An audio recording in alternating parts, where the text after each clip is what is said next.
Hello दोस्तों, तो आप सभी का स्वागत है हमारे यूट्यूब चैनल बड़ा कैरियर पर। तो हम लोग पढ़ रहे थे क्लास 10th का फिजिक्स। इसमें 2 लेक्चर हो गया था, जिसमें हम लोग एक में जाने थे प्रॉपर्टी ऑफ चार्ज, आवेश के गुण, और दूसरा हम लोग जाने थे उसमें आवेशित करने की विधि क्या होता है और विद्युत धारा के बारे में। आज हम लोग कुछ बेसिक चीज़ और जानेंगे, उसके बाद फिर आगे बढ़ेंगे। हम लोग थोड़ा सा देखते हैं सब एटॉमिक पार्टिकल्स जो हमारा होता है, 3 इलेक्ट्रॉन, प्रोटॉन और न्यूट्रॉन। पूछता है इलेक्ट्रॉन पे चार्ज कितना होता है। तो इलेक्ट्रॉन पे अगर चार्ज की बात करें तो चार्ज जो हमारा है नेगेटिव होता है, और इसका मैग्नीट्यूड होता है 1.6 इंटू 10⁻⁻19 कूलम। इलेक्ट्रॉन का मास पूछा जाए तो मास होता है हमारा 9.1 इंटू 10⁻⁻31 kg।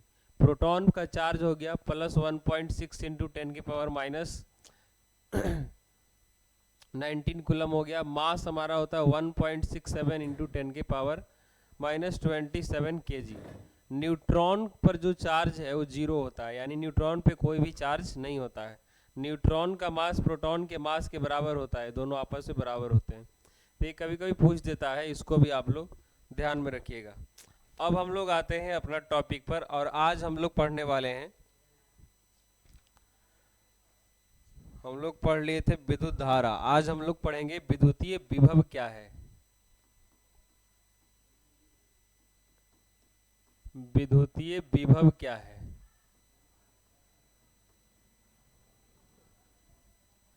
यानी इसको इलेक्ट्रिक पोटेंशियल कहा जाता है। तो विद्युतीय विभव क्या है ये समझिए पहले। विद्युतीय विभव कहता है कि इनफाइनाइट, अनंत से किसी इकाई धन आवेश को, यानी इकाई धन आवेश मतलब 1 कूलम्ब आवेश या यूनिट पॉजिटिव चार्ज को, इनफाइनाइट से इलेक्ट्रिक फील्ड, विद्युतीय क्षेत्र के किसी पॉइंट तक लाने में जो कार्य किया जाता है उसी को हम लोग कहते हैं विद्युतीय विभव। और विद्युतीय विभव को भी से सूचित करते हैं, और भी बराबर हमारा फॉर्मूला होता है W/Q। जो लाने में किया गया कार्य है उस जिसको ला रहे हैं उससे डिवाइड कर दिया जाए, यानी V बराबर W/Q। यही हमारा होता है विद्युतीय विभव। तब विद्युतीय विभव का डिफिनेशन हमारा क्या हो गया, यूनिट पॉजिटिव चार्ज यानी इकाई धन आवेश को अनंत से विद्युतीय क्षेत्र के किसी बिंदु तक लाने में जो कार्य किया जाएगा उसी को हम लोग कहते हैं विद्युतीय विभव। तो अब इसी बात को हम लोग भाषा के रूप में लिख देते हैं, और जिसमें हम लोग देखेंगे लिखेंगे इसमें इकाई धन आवेश को, इकाई धन आवेश को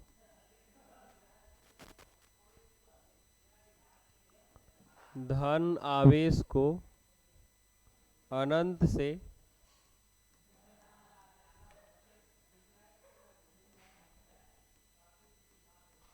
इकाई धन आवेश को अनंत से विद्युतीय क्षेत्र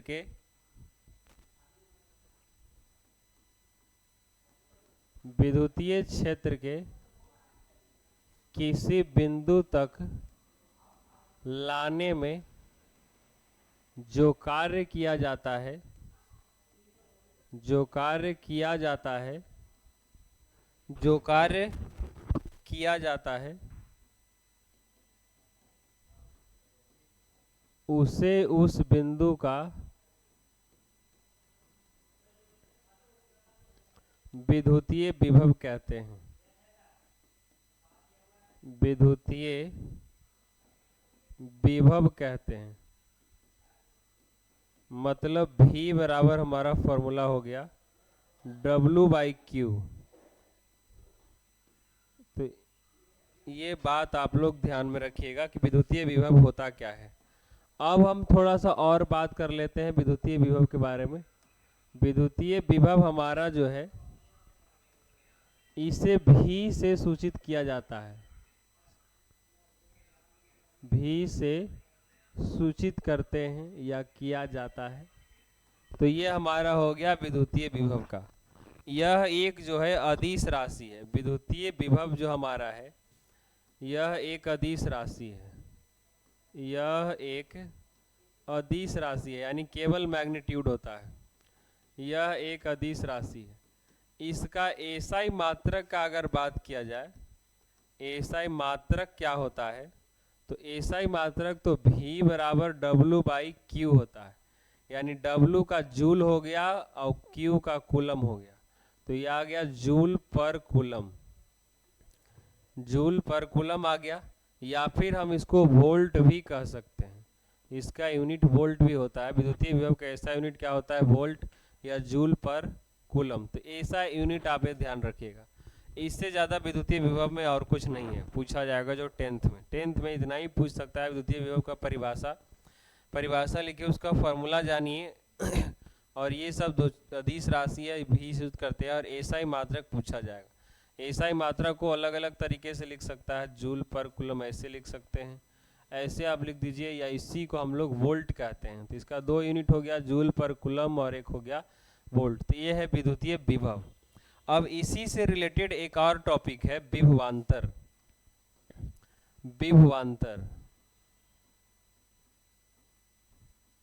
विभवांतर जिसको हम लोग पोटेंशियल डिफरेंस कहते हैं, शॉर्ट इसमें पीडी लिख देते हैं, पोटेंशियल डिफरेंस। तो ये नाम से ही स्पष्ट है विभवांतर क्या है, तो दो बिंदुओं के बीच के विभव के अंतर को ही हम लोग विभवांतर कहते हैं। तो इसको लिख दीजिए, दो बिंदुओं के बीच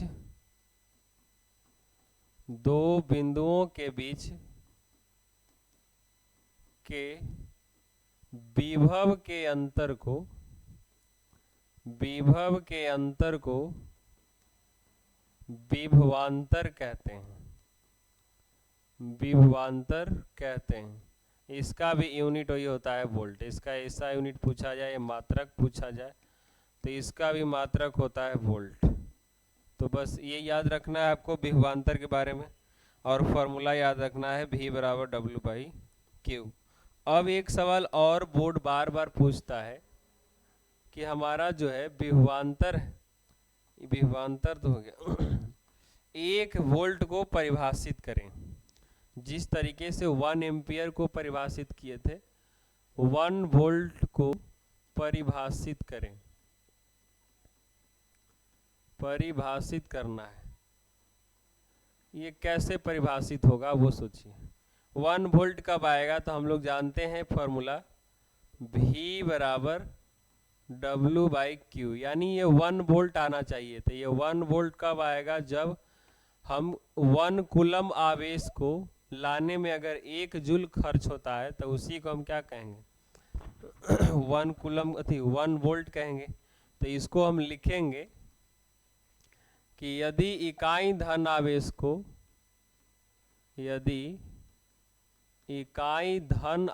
को अनंत से